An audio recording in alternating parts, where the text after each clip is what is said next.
Համացանցում տեսանյութ է տարածվել, թե ինչպես է մեկ անձ փորձում հրկիզել ազգային անվտանգության շենքը։ Ներքին գործերի նախարարության խոսնակ Նարեկ Սարգսյանը հայտնել է, որ հանցագործություն կատարելու կասկածանքով մեկ անձ ձերբակալվել եւ ներկայացվել է նախաքննական մարմին։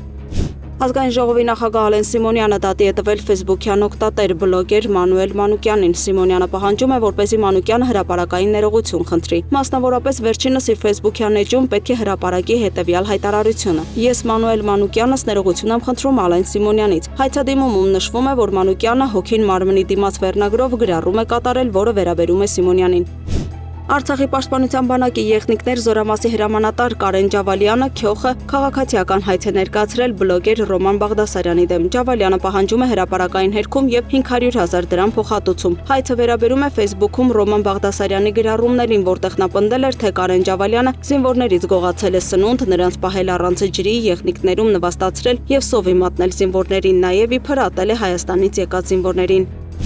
Հակակոռուպցիոն կոմիտեն տեղեկացնում է, որ նշված քրեական վարույթով բավարար ապացույցների համակցություն է ձեռք բերվել առ այն, որ Հայաստանի փաստաբանների պալատի անդամ փաստաբանը սպանության դեպքի առթիվ առաջին ատյանի ընդհանուր իրավասության դատարաններից մեկում քննվող քրեական վարույթում ներգրավված է եղել որպես սպանությունը կատարած մեղադրյալի պաշտպան։ Հակակոռուպցիոն կոմիտեից տեղեկացնում են, որ դատաքննության ընթացքում փաստաբանը նախնական համաձայնության գալով մեղադրյալի եղբոր հետ իր կողմից շահագործվող փաստաբանական գրասենյակում այլ ապօրինի, այն է համոզելու, իսկ սպանություն կատարած անձի եղբոր կողմից նաև սպանության սպառնալիքներ հնչեցնելու եղանակով հիշյալ քրեական գործով դատավարության մասնակցին սպանությանն ականատես վկային հարկադրել են դատարանում կայանալիք հերթական դատական նիստում փոխել մեղադրանքի հիմքում դրված նախաքննական եւ արդեն իսկ տված դատաքննական ցուցմունքները, տալ սուտ ցուցմունք, որը կնպաստի մեղադրյալի պատասխանատվությունից խուսափելուն։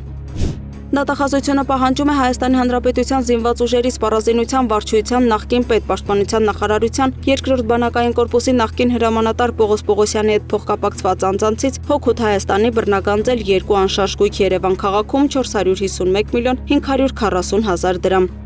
Գլխավոր դատախազությունը պահանջ է ներկայացրել դատարանին 2011-ից 12 թվականներին կառավարությանն առընթեր պետական գույքի կառավարման վարչության պետի տեղակալի, իսկ 2012 թվականից մինչև 18 թվականը Աջափնյակ վարչական շրջանի ղեկավարի պաշտոնը զբաղեցրած Արտավազ Սարգսյանից եւ նրան փոխկապակցված անձանցից հօգուտ Հայաստանի բռնագանձել 2 անշարժ գույք, 2 շարժական գույք, 1 իրավաբանական անձում մասնակցության իրավունք 325 միլիոն 574 հազար դրամ որպես ապօրինի դրամական միջոցների մնացորդ։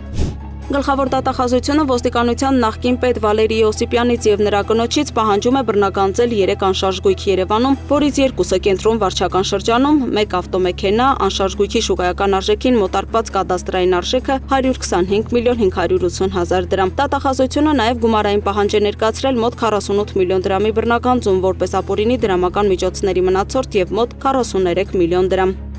Հայաստանի նախկին վարչապետ Հովիկ Աբրահամյանի դուստր Աննա Աբրահամյանը հրավիրվել է դատախազություն։ Աննա Աբրահամյանին պատկանող գույքի առնչությամբ իրականացվել է ուսումնասիրություն, որի արդյունքում կազմվել է ամփոփագիր։ Նա պետք է դատախազություն ներկայանար մարտի 5-ին։ Հովիկ Աբրահամյանի դուստրն աշխատում է Արդարադատության նախարարության Երևանի կենտրոն նոտարական տարածքի նոտար։ Հակակոռուպցիոն վերաքննիչ դատարանը վարույթ է ընդունել Մովսես Հակոբյանի եւ Արմեն Հարությունյանի դեմ ներկայացված բողոքը։ Զինվորական դատախազությունը պահանջում է բռնագանձել 4.3 միլիարդ դրամ որպես պետությանը պատճառված վնասի հատուցում։ Հայցի հիմքում Ռուսաստանից անպիտան զինամթերքի մատակարարման վերաբերյալ քրեական գործի տվյալներն են։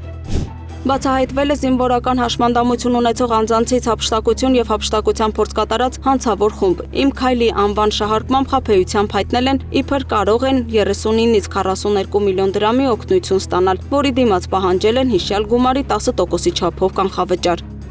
Ազգային ժողովի նախկին պատգամավոր Էրնեստ Սողոմոնյանի ենթադրյալ ապօրինի ունեցվածքի բռնագանձման հայցը վարույթ է ընդունվել։ Դատախազությունը պահանջում է Ռոբերտ Քոչարյանի գրասենյակի նախկին ղեկավարի հորից բռնագանձել Հյուսիսային պողոտայի 2 անշարժ գույքը եւ ավելի քան 8 միլիոն դրամ։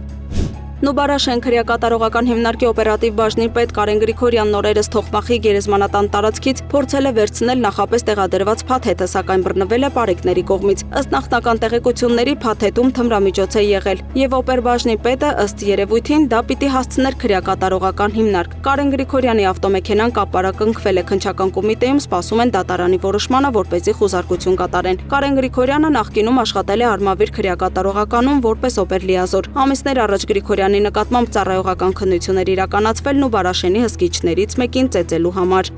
Հայաստանի գլխավոր դատախազը հայտնել է, որ հերթական անգամ Սևան ազգային պարկում բազմաթիվ շինություններ են քանդվել, որոնք ապօրինի են։ Դատախազությունը միաժամանակ տեղեկացրել է, որ ապօրինի շինությունների քանդման աշխատանքները շարունակվելու են 2026 թվականին։